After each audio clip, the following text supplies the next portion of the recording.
Christian saying that goes that once to every man and nation. And now must be actualized. Number 2, inclusivity in all spheres of public life. Kenya belongs to all persons, regardless of their ethnicity, religion, generation, or geographic location. All Kenyans are equal and all are entitled to an equitable budgetary resource allocation and opportunities in public appointments. Further, though the Constitution of Kenya is clear on the rights of minorities and the marginalized people in the country, not enough has been done, almost 15 years later, to uphold these rights by fully implementing the provisions of the Constitution. Third, protecting and strengthening devolution.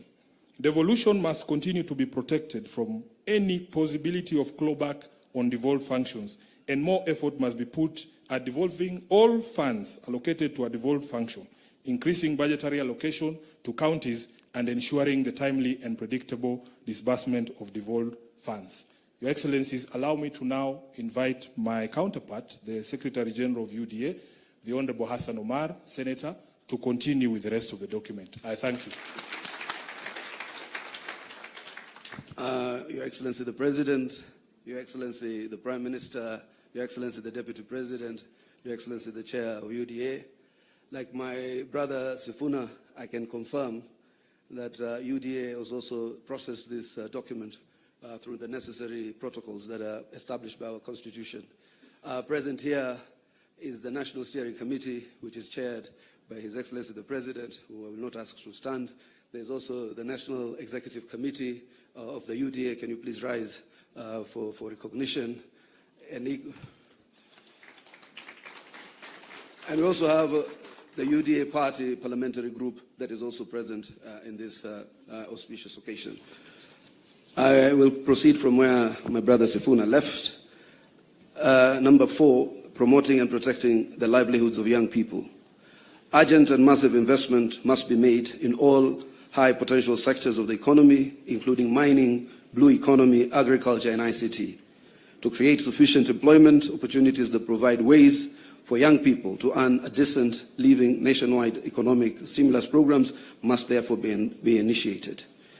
Young people must also be mainstreamed in all political spaces to bring their voices to the table and their participation to the center of all activities. Number 5, leadership and integrity. Kenyans are concerned by the expression of opulence, accompanied by rude and arrogant conduct of public officers, and the apparent impunity that has followed the same. It must be enforced that the demeanor of public servants needs to reflect the dignity of their offices and the respect owed by them to the citizens of the Republic of Kenya. We must also urgently provide a legal and institutional framework for addressing conflicts of interest among public servants. Number 6, the right to peaceful assembly and protest under Article 37 and compensation of all pending claims of abuse and derogation of their rights. Derogation of the rights to peaceful assembly and protest remains one of the most shameful realities. Part of this event. As I do that, allow me, Your Excellencies, to say 2 things. The first is to say I am a proud Kenyan to see what is happening here today, because, as other speakers have said, courageous decisions are made by courageous people. Easy and flimsy decisions are made by weak people.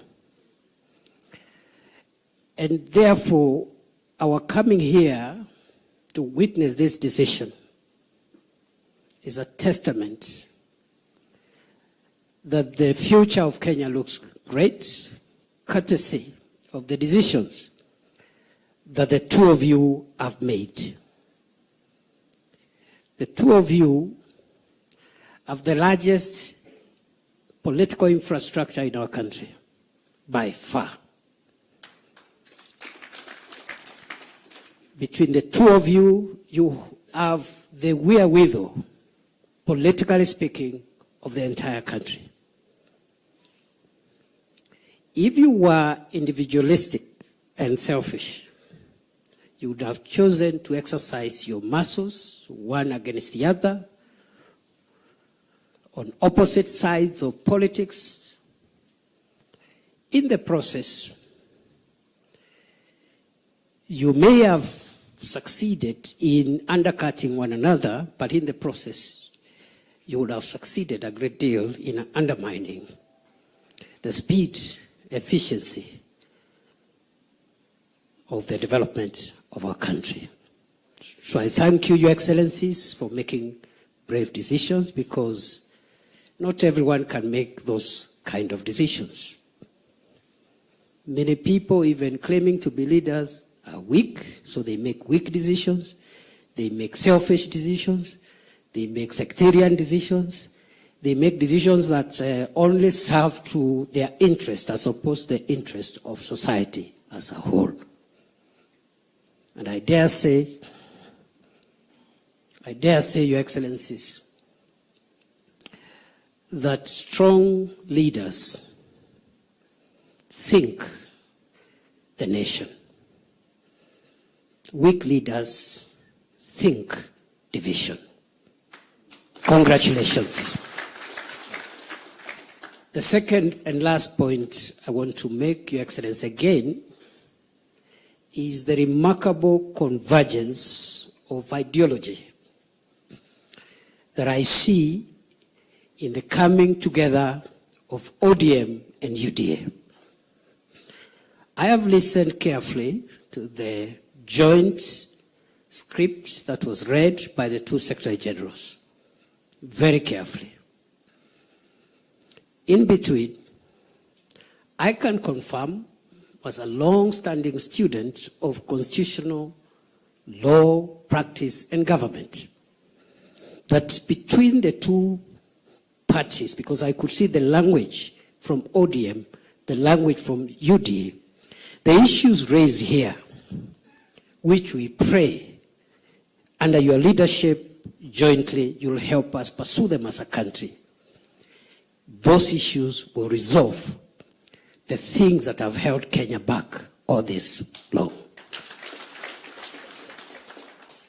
And therefore, those who have spent time, years, decades investing in division, investing in negative ethnicity, investing in parochial and petty dreams, their journey has come to an end.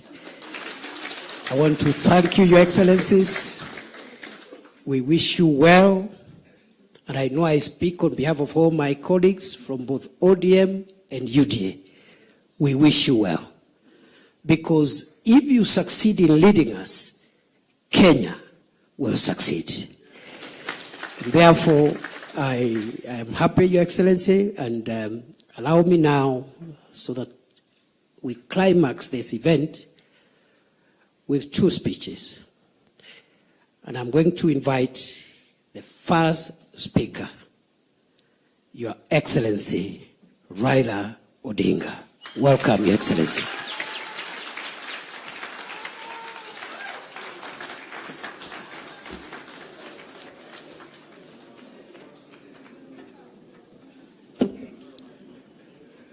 Hi.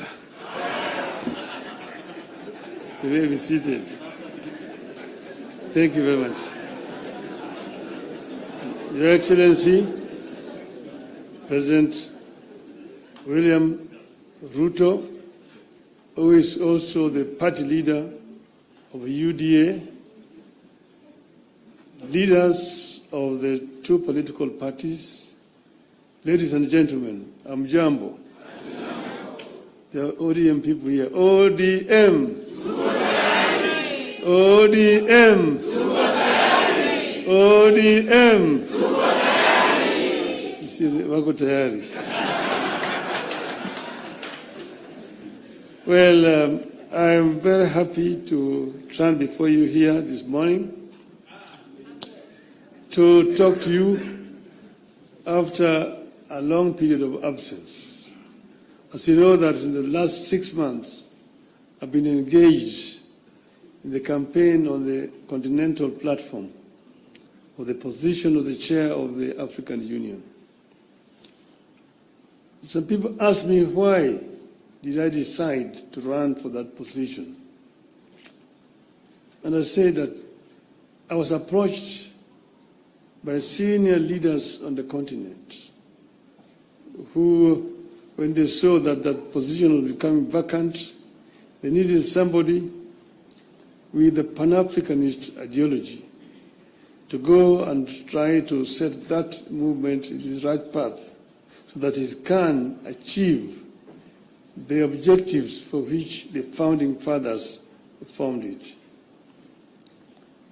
So they then sent the former Nigerian president, President Obasanjo, to me to come and persuade me to run. And after a lot of soul searching, I made a decision. And some of you will have seen me with President Obasanjo on my side when I announced that I was going to run for the position of African Union chair. I did not expect to be supported by the Kenya government. But out of blues, President Ruto announced that he would support my candidature. I thought this is a better way to get rid of him. Good riddance. I would say that in respect of the motives, he actually was genuine because he followed that announcement by giving full support to my candidature. As you know, you cannot run for the chair of African Union without being sponsored by your home government. You cannot just sit somewhere there and say, Mimi ni Professor Kithure Kindiki, I want to be a chairman of African Union. You will not be in that scene. Your name must be presented by a government official through the embassy of Kenya in Addis Ababa. And this they did. And not only that, they put also the machinery behind my campaign. And Mr. President Ruto himself called various presidents and made an appointment for me, and also persuaded them to support my candidature. He himself invited the president from East Africa here in Nairobi to basically adopt me as a candidate for the Eastern region. And this they did.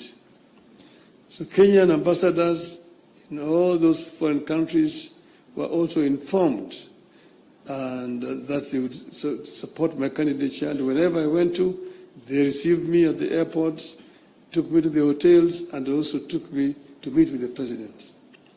I was able to meet more than 40 presidents on the continent. And I traveled Africa from east to west, south to north, like never before. As you know that I have been the high representative of the AU on issues of infrastructure. So I'm not actually strange to these issues, to the continent. But it gave me a better opportunity to now understand problems facing many African countries firsthand from the leadership of the continent. As you know that our continent has suffered seriously from innovations from outside.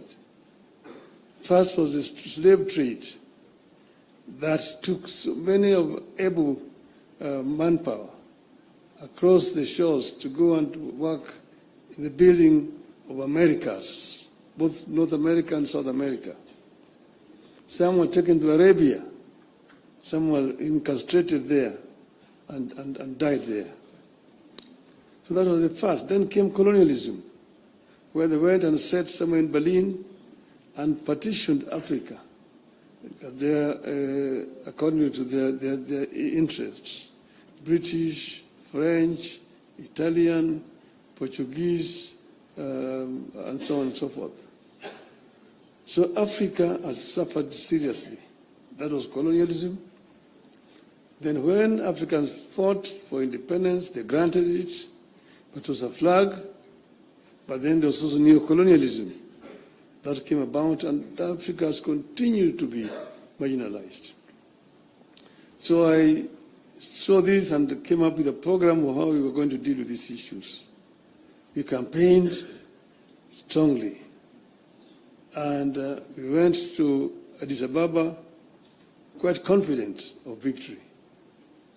Before I went there, the women here, Orange women in Nairobi, organized a prayer meeting for me in Bomas of Kenya. And they prayed for my success. And I told them that they were only going to do two outcomes in Addis. One, we would win, in which case we would have succeeded. The other one, we would lose, but we would also have succeeded. Because I told them why? We will come back home.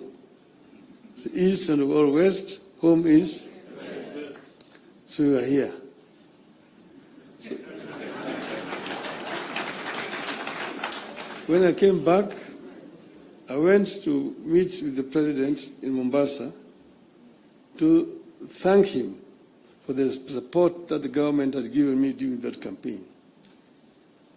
And he was, of course, very gracious. And at that time, I found when the two teams from the parties had worked out on some documents that they wanted to be signed, I told him I cannot sign the document until I've consulted our people, my people. So I took time. From that time, I went to Kisumu. I met with the professor. I met with leadership and elders in Kisumu. I went to Siaya. I went to Migori. I went to Homa Bay. I went to Busia, where I met with all the leadership from all the 5 counties in Western. Then I went to the coast. I was in Mombasa. I was in Malindi, in Kilifi. I was in Kwale. I came back. I went to Wajir. I came back. Yesterday I was in Kicc. I was in Narok. I was in Nairobi, here in this same building here with leadership of Nairobi. That is what you call random sampling. And I think I managed to get the feeling of my people, my supporters. And that's the reason why I am today able and confident to sign this document. So I want to say this, I have some notes. Today, we have signed a memorandum of understanding between Orange Democratic Movement and the United Democratic Alliance. The carrier goal of the MOU is to help ease the prevailing tensions in the country, reconcile the population, alleviate their suffering, and move the country forward by addressing the critical social, political, and economic issues our people are grappling with today. As leaders of the largest political parties in the country, we arrived at the understanding that in a time of significant changes and challenges to our nation, it is not enough to merely grandstand or stand aside and criticize, easy as those may be. They say, any madman can kick down a barn, but it takes a good carpenter to build one. We have agreed to help build a barn for our country, rather than merely kick down what we have. We have agreed to use our parties as a broad platform, bringing together various voices, opinions, and concerns to address the critical challenges facing the country through a formation that is truly national and inclusive in outlook. A core problem we agreed to prioritize is youth unemployment and resulting hopelessness, that has made them easy fodder in political contests in which there is nothing tangible for them.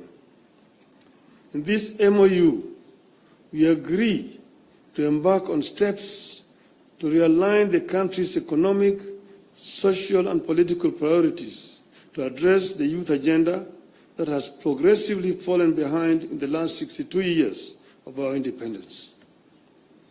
Through this MOU, we commit to uphold the Constitution, the rule of law, and respect for human rights.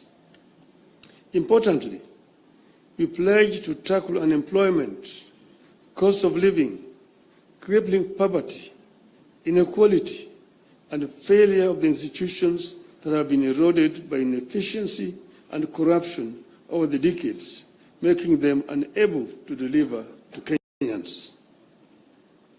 We seek a more equitable country in which all peoples of all backgrounds are included in the enjoyment of socio-economic benefits and are equal members of one indivisible nation.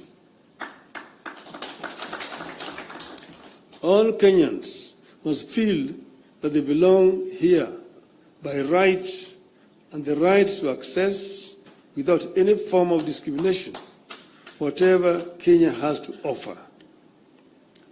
We commit to protect and to strengthen devolution as a machinery for ensuring a more inclusive development across the country.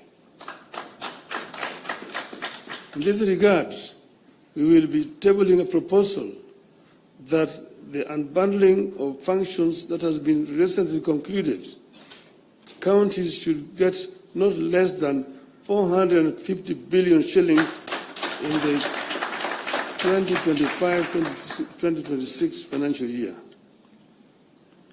We will also seek the faithful flow of funds to political parties, being vehicles for the channeling of hopes and aspirations of the people. We will use this platform to revisit the constitutional provisions on leadership and integrity, corruption in public life, fundamental freedoms like free speech, protest and assembly, and preservation of the rule of law.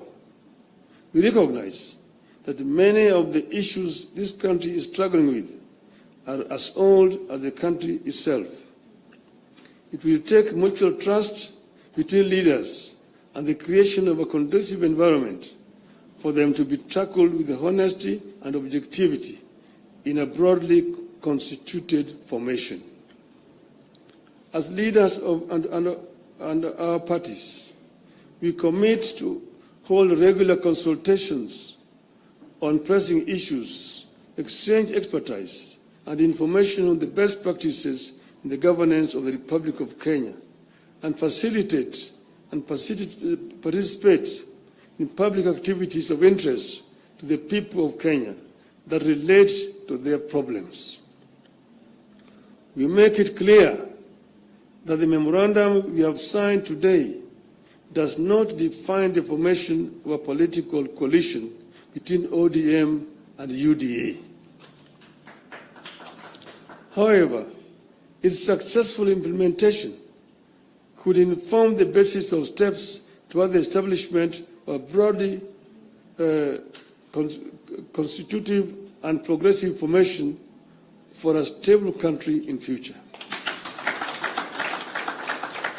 We urge all Kenyans who are interested in having a stable, inclusive, and progressive country, devoid of grandstanding and alienation of whole communities and regions, to rally behind this formation in the interest of our nation. God bless Kenya. Thank you. My pleasure now to invite my brother, William Samoei Ruto, to come, the party leader of UDA.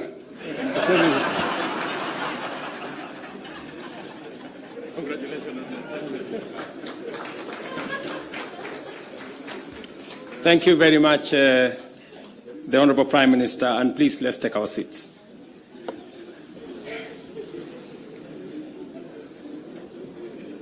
Your Excellency, Raila Amolo Odinga, Prime Minister of Kenya and party leader of my former party.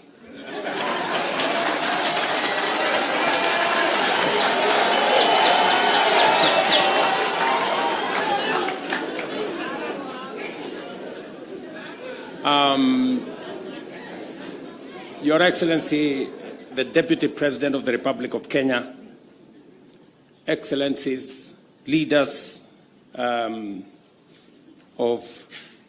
both UDA and ODM, distinguished ladies and gentlemen, good afternoon. Hamjambo.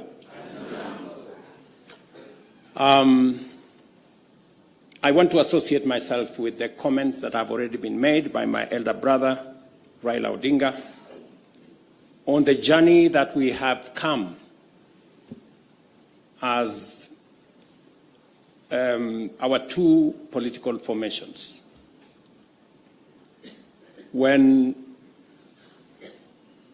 His Excellency Raila Odinga decided to run for the position of Africa Union Commission Chair, it was obvious to me that, number one, as a citizen of this country, I owed him support. And it was also clear to me that knowing him as a Pan-Africanist, as a leader with experience, and that he had immense understanding of issues Africa, he qualified for not just my support, but that of the government of Kenya. And that is why we went out of our way to support his candidature. As he has said, there were many propositions about his candidature. There are those who said my support for Raila Odinga was so that I could exit him from the stage. But there are those also who told me that by supporting the Honorable Raila Odinga and by him being the chair of Africa Union, I will be empowering him so that he can come and compete with me. And I had a very clear answer to them, that my support for Raila Odinga is not conditioned on him supporting me or him surrendering his aspirations for whatever reason. It was very clear to me that this support was deserved as a Kenyan. And I said then, and I will say again, that the Honorable Raila Odinga was a great candidate. He went out of his way. He ran a beautiful campaign, and I'm very proud of his candidature. The outcome notwithstanding. And when he came back, we have been working together in the broad-based arrangement that we have, that is inspired not by what is in it for me or him, but how we can close ranks and deal with the issues that affect the people of Kenya. And that brings us to this moment. And I must congratulate the Honorable Raila Odinga and the ODM party for their boldness and courage to take the position for Kenya and for the people of Kenya. That to me is a very bold decision. It's a very courageous decision. It may not be a popular decision, but that does not undermine the fact that it is the right decision to stand with the people of Kenya. And allow me to say that our country is undergoing major shifts across socio-economic and political spheres. Many of these transformations are occurring within the broader context of globalization and unprecedented technological, geopolitical, climatic, and demographic changes, creating an atmosphere of immense pressure, formidable challenges, and even an existential crisis. Never before have Kenyans expressed such a deep and widespread yearning for positive change and political, economic, and socio-economic transformation that leaves nobody, no community, no region, no religion behind. The expectation for fundamental progress is unanimous, consistent, intense, and universal across the nation. There is no one part of Kenya that does not yearn for progress and transformation. These aspirations, grounded on our nation's enduring character of boldly pursuing freedom, democratically managing our diverse interests, and engaging progressive institutions such as a clear notice for all of us that the time has come for us to seize this historic opportunity, unite more strongly than ever before, and deliver meaningful change to the Kenyan people. We undertake this commitment with the understanding that while our political parties may differ in strategy, we share a common goal: to build a united, secure, and prosperous Kenya under a government that is capable, committed, and willing to ensure abundance and opportunity for all without exception. This realization has enabled Kenya's largest political movements to engage constructively, recognizing the unique opportunity before us.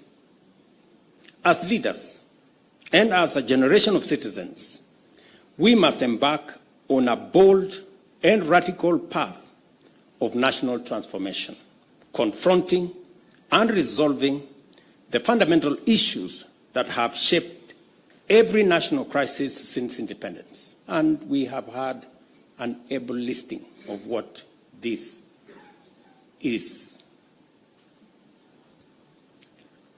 This is the path towards the promised land where freedom and opportunity are guaranteed for all. We recognize that this moment is unlike any other. It is not enough to merely identify systemic and structural obstacles that have denied generations a fair chance to achieve their aspirations. More importantly, we must rise above political differences and embrace a higher vision of the Kenya we all deserve. Understanding, therefore, that jobs, wealth, enterprise opportunities, and social services must be provided within an environment that is free, open, democratic, and competitive, we move forward with a shared commitment that is not only doing the right thing for our nation, but also to ensuring they are done right.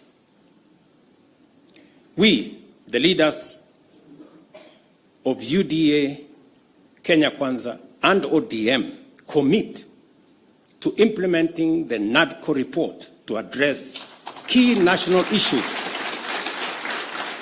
including the cost of living, youth unemployment, and gender inclusion. We also pledge to foster inclusivity in governance and development, protect and strengthen devolution, invest in creating opportunities for the youth, uphold integrity in leadership, and safeguard the right to peaceful assembly. We will raise and manage national resources responsibly to reduce our debt burden by ensuring transparency, responsible borrowing, and an audit of past debts. To realize and to know what has been borrowed, for what purpose, and how is it going to be paid. I attempted to set up this audit. It didn't work. I am confident that under this broad formation, we will now be able to audit our debts. This moment is not about William Ruto or Raila Odinga. This agreement, this memorandum of understanding is not about sharing positions or winning elections. It is about the people and the interests of Kenya.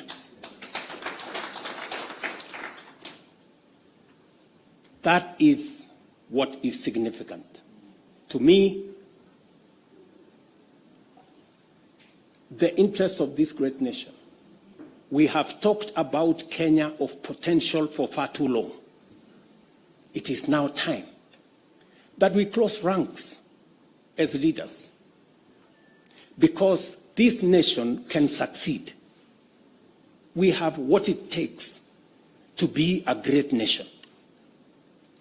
But we haven't made the steps and the decisions that would make this nation great, because we have always been making politically correct decisions. We need to make decisions that are correct as far as the interests of the people of Kenya are concerned. I must congratulate His Excellency, the Right Honorable Prime Minister Raila Odinga, and the courage he has to make difficult decisions. Not many leaders can make the kind of decisions the Right Honorable Raila Odinga can make. Very few people can put the interests of the nation and the interests of the people above or ahead of their own personal interests. I say that without fear of any contradiction, because I know the kind of difficulty my elder brother has got to go through in getting us to this position. And my brother Raila Odinga, history is going to charge you fairly for what you have done for this nation.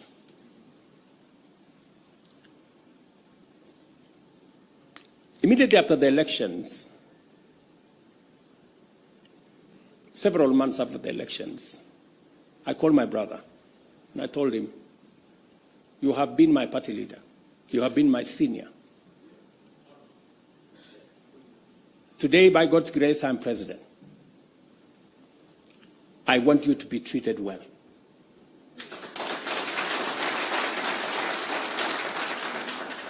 And I will do whatever it takes to make sure that you have respect in Kenya. And I am not doing this so that for any other reason that is selfish to me. I am doing this because I'm a younger person. You are an elder as far as I'm concerned, by age. And the contribution you have made to this Kenya deserves respect and deserves respect. And that is the relationship I have built with the Honorable Raila Odinga. And I am very clear in my mind that going into the future, it will take more than Raila Odinga and myself. It will take every one of us to pull this country together and to achieve the things that will change Kenya for the better.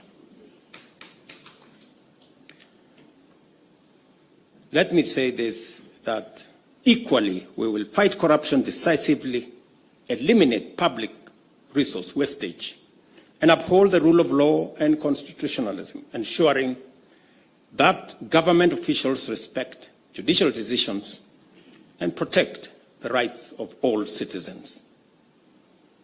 Our collective goal is a just, equitable, and prosperous Kenya for all of us.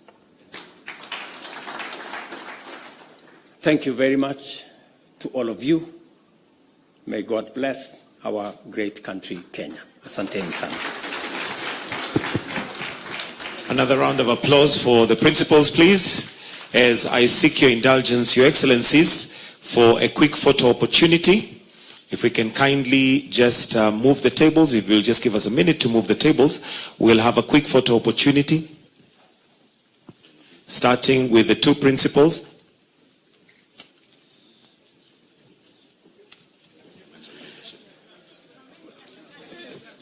If I can kindly request you just move slightly because of the flags, so that we are in the middle of the flags. Right there, Your Excellencies. Thank you. The second photo will have the party chairs and the Secretary Generals to kindly join in.